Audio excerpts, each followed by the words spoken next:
Welcome back, superstars. Back with another video, and this one is a recipe video. We are making crispy candied Tuscan kale.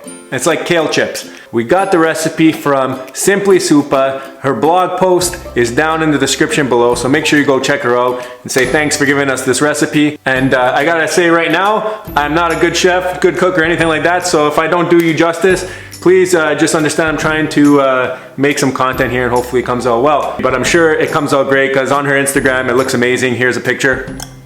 So if we can get it to look anything like that, then we're on the right track, guys. Let's get to the kitchen and let's get it done. Okay, so we're in the kitchen and we got a bunch of ingredients here. Basically everything that she had on her list. We have some kale. I've already pre-washed this and dried it. It has to be dry and washed according to the recipe. Hopefully it's dry enough. Then I got some cayenne pepper and some salt for some seasoning. And we got some extra virgin olive oil and some maple syrup. She said to use Canadian maple syrup. I just have this organic maple syrup because Mel only eats organic stuff and she probably still won't eat this. But yeah, simple recipe, not too much going on. And we got the oven already preset to 350 degrees. So first thing I gotta do is I gotta take off the stems off of these kales, I think, if I know what I'm doing. So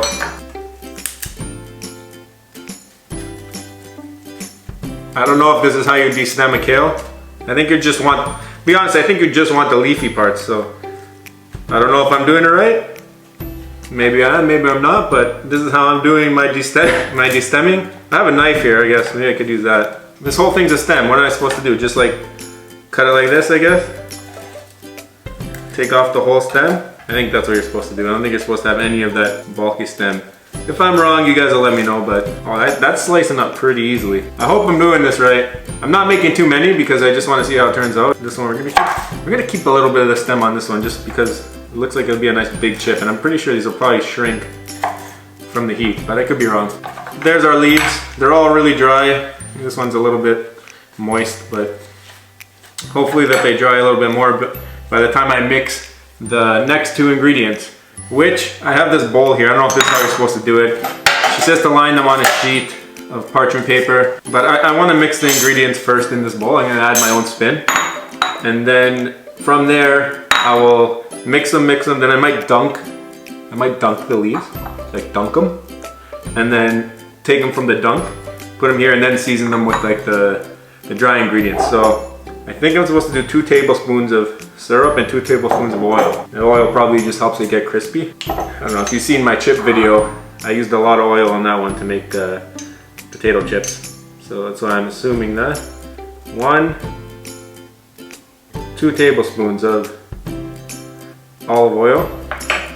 And then here's my maple syrup. 1.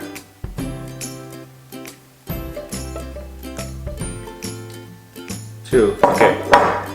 So we got 2 tablespoons of maple syrup, 2 tablespoons of olive oil. I'm gonna grab a spoon. Guys, I knew I was feeling a little bit light right now. It won't come out right without the barista bib. I know we're not making a coffee or a drink today, but we're gonna come up with a new name for when we do recipes. If you guys have any ideas, let me know below. But for now, the barista bib is back, so you know it's gonna turn out good. Where was I? I had to grab a spoon. All right, so the spoon is here. I don't know if this is even gonna mix because nothing really mixes with oil, and it seems that is what is happening right now. She is probably cringing because I'm doing it like this, but I don't know. I wanted to try something different, guys. Give me a break. All right, I'm gonna move these leaves over here. I'm gonna get our sheet, our baking pan with parchment paper, and then we're just gonna go to town. We're gonna dunk and then lay it down over there. See what happens. Try and mix it all in there, you know? Nice and glazed. We're probably gonna have way too many for this baking sheet, so we might have to do a couple rounds, but it is what it is. They smell good already, but I think I'm gonna like it better with the spices on it, you know? I hope that I get enough oil and syrup on it. It's not just oily, but can't wait to see how this turns out. The picture looked amazing, so you gotta, and she says you gotta massage it into the crevices. So make sure you get in all the crevices, guys. You don't want to leave any crevices out. We're gonna do this big boy here because I don't got much syrup and oil left, surprisingly. You gotta massage it. Massage your leaves, guys. This way you get the ingredients in the entire chip. No social distancing, with your leaves. When this is done, I'm just gonna throw them in the oven for 15 minutes at 350 where we already have it preheat. And we just gotta take a look at them. We don't gotta flip them or anything. Okay, now we gotta wash my hands and we gotta use the salt and the cayenne pepper. All right, so we're gonna salty these things up for a bit. I got a little grinder here. Some sea salt, specifically. And I like my chips salty, so I'm gonna go with like some extra salt. I know you're not supposed to do a lot probably, but it is what it is. Or it is what it is. What are they saying nowadays? It is what it is.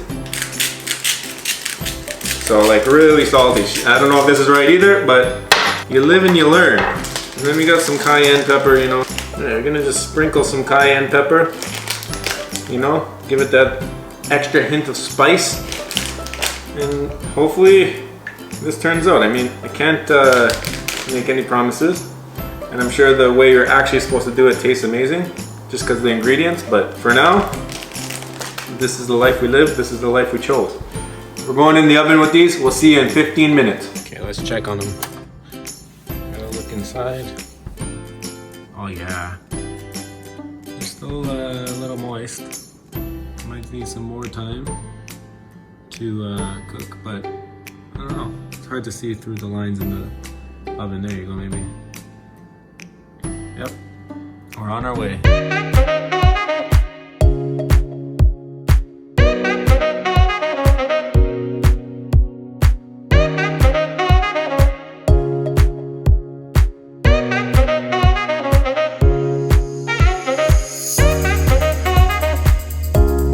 Alright guys, as you saw by those shots, this stuff looks pretty epic up close. I've let it cool off for a few minutes so I can actually touch the pan. And as you can hear by this, nice and crispy. I put them in a little bit longer. Listen to that. Right? So I put them in a little bit longer because I saw that some of them were still a little bit moist. Could be my fault for not drying them off completely. But it is what it is. We're gonna go and we're gonna test it now. Again, I'm not expecting this to be like the best version of this recipe. I think that if you know what you're doing, you probably can make them a lot better than I did. But this one here is calling my name. Look at that, it's so light. It's dark green color. And I can just see the spices and glistening going on. So we're gonna try one right now. Wow, I put a lot of cayenne. It did say only put a little bit, but I sprinkled it pretty good. The sweet and the salty and the spice, epic. I did well. Guys, you gotta try this recipe out. It's pretty simple. If a guy like me can figure it out, you can figure it out. Again, like I said, SimplySuppa gave the recipe. It's in her blog in the description below. Make sure you go check her out, follow her blog, probably get some more ideas like this. If there's anybody else's recipes you want me to try out, on a future video I'll try it out. Just send name of a creator, name of a blogger down there below. We'll grab a recipe and we'll try it out. But guys, you gotta try these. Like honestly, sweet, salty, spicy. Maybe don't put as much cayenne pepper as I did, but they got that nice little glaze. Oof, I just wanna finish these and I just wanna stop recording. So guys, make sure you smash that thumbs up button. Subscribe if you're not subscribed. We hit 400. I gotta cut my hair so I could stop wearing a beanie in the middle of the summer. Guys, 500 subscribers, I'm cutting my own hair because we know that salons are not open yet, and hopefully we can do that before they open. Let's race the salons to being open. Let me cut my own hair. Subscribe down below. Let's hit 500, hopefully in the next couple months. And guys, appreciate you watching the video. If you watch the end, love you so much, and bye.